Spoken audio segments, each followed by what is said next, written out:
With Victarion's Greyjoy's proclamation of loyalty to the crown and the new king of the Six Kingdoms, an unexpected peace was maintained. The Iron Captain returned to his islands, where he assumed the position of Lord of the Iron Islands, though this loyalty to the crown would not last long. Sometime later, we return to the capital of the Six Kingdoms, where new questions arise regarding the administration of the realm and its economy. The naval project continued, and Brandon Stagg remained deep in thought about who could join his Kingsguard. Due to the widespread devastation, many honorable and skilled warriors had perished, leaving limited options for such an important position. The king needed to fully trust these men, so he continued to ponder his choices. Meanwhile, a mass recruitment drive began for disciplined soldiers to serve as gold cloaks, ensuring the capital's order and security. The hand of the king, Tyrion Lannister, personally oversaw the deliberation of who was fit for the role.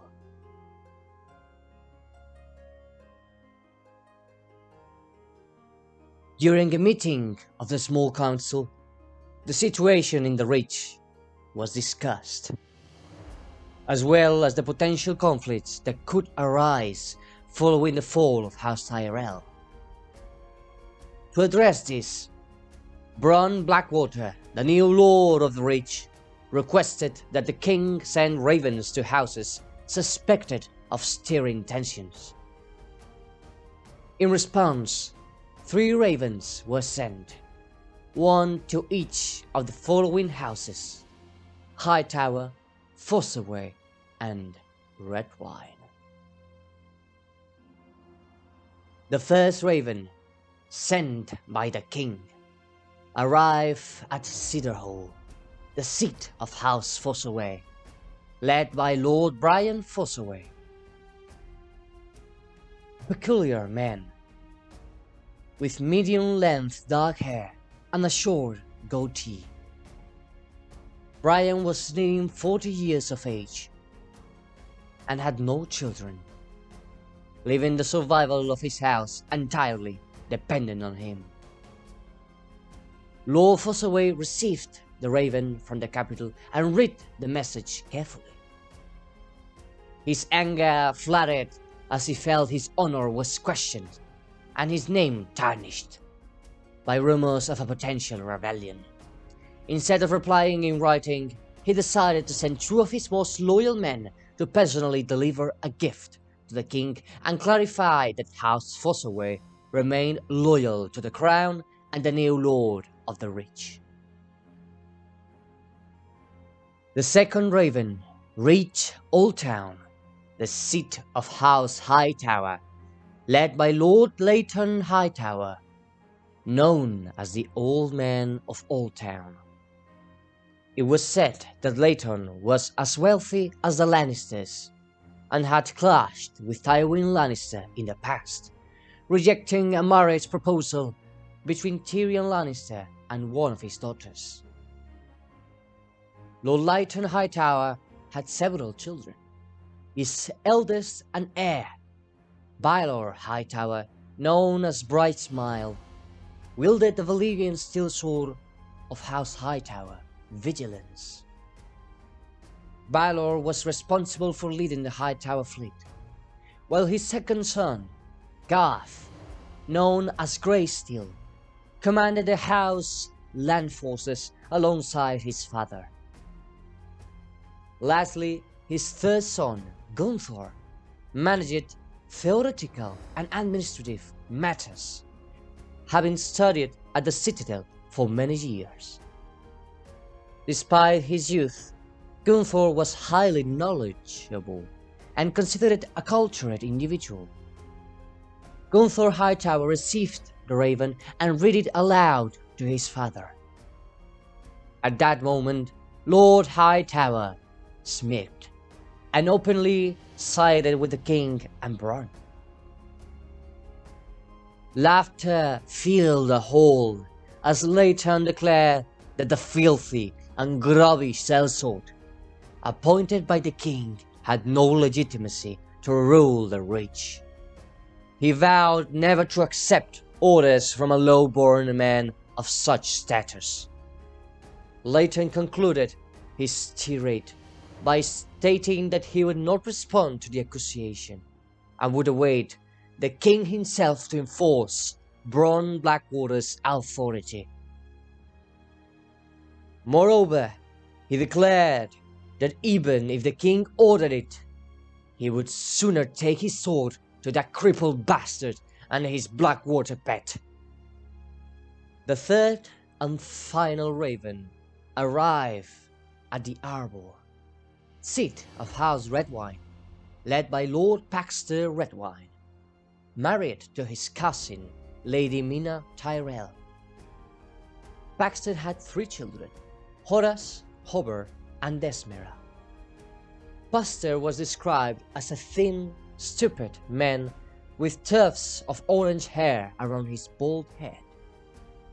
A loyal supporter of House Tyrell, Paxter was an excellent admiral who fought in the Battle of Blackwater alongside Tywin Lannister. During Tommen Baratheon's reign, he led the siege of Dragonstone. Upon receiving the king's message, Paxter chose caution, avoiding any confrontation with the crown. Although he detested the new Lord of the Reach, he lacked allies or army to rebel against the 6 kingdoms. Thus, he sent a raven to King's Landing to reassure the king and avert any immediate problems. Simultaneously, he prepared his ship, leaving his children to manage his lands, and set sail for Old Town to meet with Lord Leighton Hightower in person. Before continuing with the realm's affairs, we head north beyond the Wall, where the Free Folk led by Tormund Giantsbane and Jon Snow, or Aegon Targaryen, were on the move. After arriving at Whitetree, they left some of their men and women to oversee the settlement and set their sights on recolonizing Hardhome. After days of arduous travel, they finally caught sight of the ancient, large settlement of the Free Folk. Witnessing the ruins left them speechless. The palisades of Hardhome lay covered in snow and completely destroyed. The blood spilled during the horrifying battle lingered in the air, and though the snow tried to conceal the massacre, it still ran through the foundations of the many buildings ruined by the onslaught of the White Walkers. As the Free Folk wandered through the settlement, Jon approached the coastline, recalling the moment when the Night King raised all those poor souls who had fallen to darkness and terror. At that moment, Tormund approached Jon, tears in his eyes, and embraced his dear friend tightly, thanking him for preserving the legacy of the Free Folk. Without Jon, Tormund said, they would all have been massacred. For this, the Free Folk admired Jon, seeing him as a leader, a brother, and for many, the successor to Mance Rayder. Hours later, the Free Folk began settling in Hardhome and attempted to repair the damage. knowing it would require immense time and effort. It was then that Ghost appeared out of nowhere, blood staining his teeth and what seemed to be a head in his jaws. Dropping it before John, the head rolled for a moment, and everyone froze in fear as the sight of the eyes staring back at them.